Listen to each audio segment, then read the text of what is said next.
Kanalıma hoş geldiniz. Bugün sizlere orkideleri büyütmenin bütün püf noktalarından bahsedeceğim.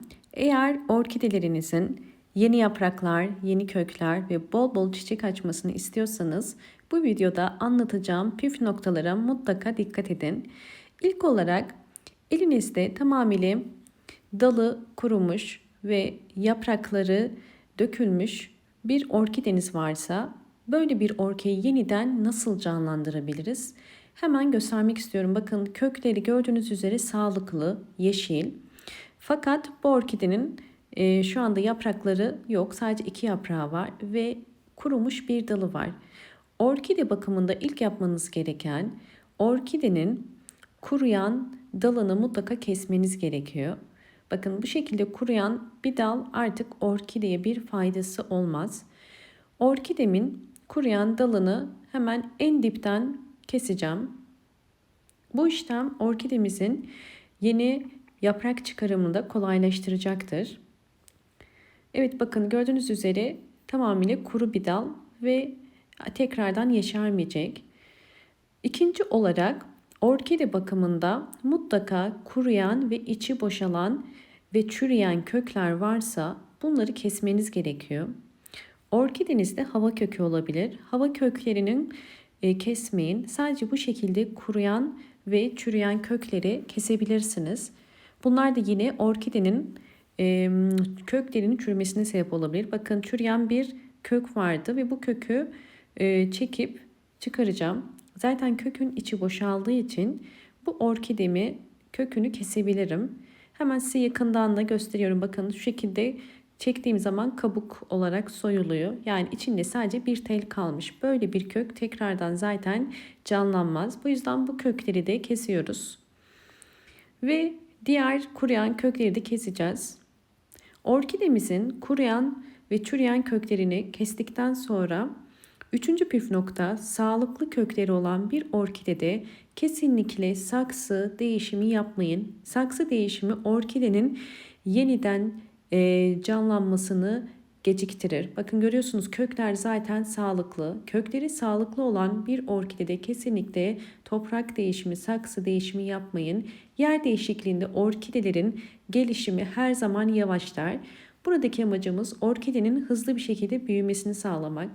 Bu yüzden dördüncü aşama olarak orkidemizin saksı değişimi yerine dezenfekte ediyoruz.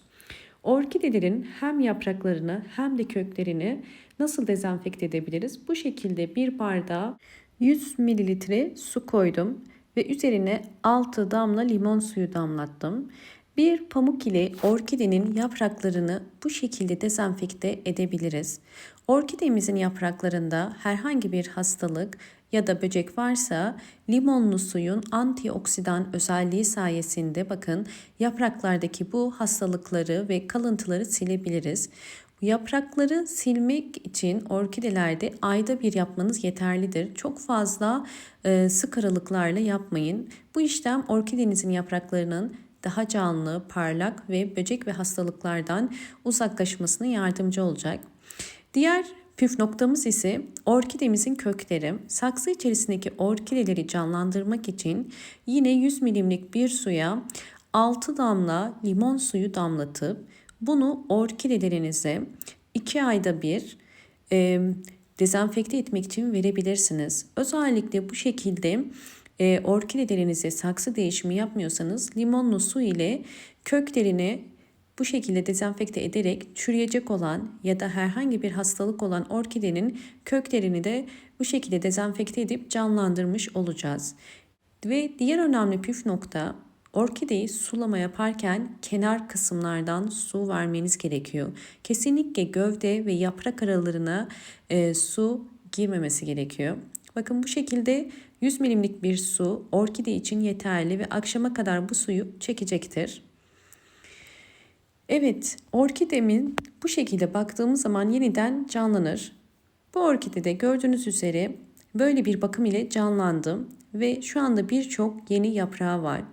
Bu orkidenin cinsinden dolayı yaprakları bu şekilde, yani bir hastalık yok, benekli bir orkide.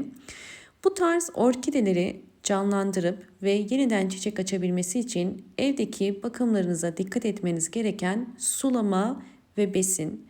Orkidelerinizi mutlaka sulama yaparken kenarlardan yapın ve köklerinin rengine bakarak sulayın. Eğer ki orkidenin kökleri gri ise orkidenizi sulama zamanı gelmiş demektir.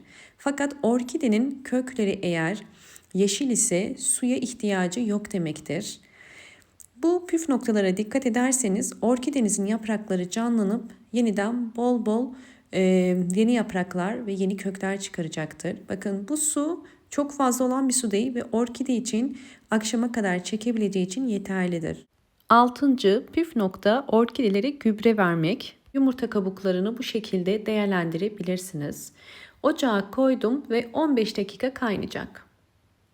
15 dakika kaynadıktan sonra altını kapattım ve soğumaya bıraktım. Şu anda artık ılık, yani çiçeklerimiz için bu sıvı bitki besinini kullanabilirim.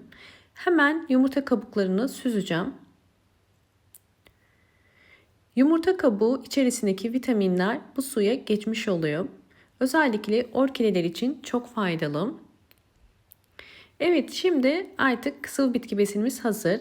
Her bir saksı için 5 yemek kaşığı kadar kullanıyorum. Bakın daha fazla kullanmıyorum. Sizler de bu yumurta kabuğu suyu gibi ya da diğer vitaminleri kullandığınız zaman orkidelerinizin özellikle bol çiçekli olmasına yardımcı olacaktır.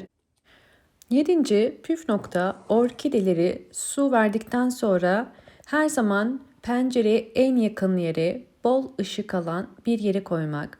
Özellikle kış ayında orkidelerin direkt pencere önüne konulması gerekiyor. Direkt pencereye konulan çiçekler bakın bu şekilde bol bol açar ve orkide yaprakları direkt ışık aldığı zaman gelişimi daha da hızlanır ve bol bol çiçek ve yeni kökler çıkarmasına yardımcı oluyor. Bu yüzden orkidenin konumunu mutlaka ışık alan bir yere doğru koymanız gerekiyor. Bu anlattığım 7 püf noktaya dikkat ederseniz orkideleriniz bol bol hem çiçek açacak hem yeni yaprak ve kökler çıkaracaktır. Umarım bu anlattığım bütün bilgiler sizler için faydalı olur. Videomu buraya kadar izlediyseniz ve beğendiyseniz hemen beğen tuşuna basıp kanalıma da abone değilseniz eğer bana destek olmak için abone olabilirsiniz. Bol bol yorumlar yapıp yorumlar kısmına da sorularınız varsa sorabilirsiniz. Hoşça kalın, sağlıkla kalın.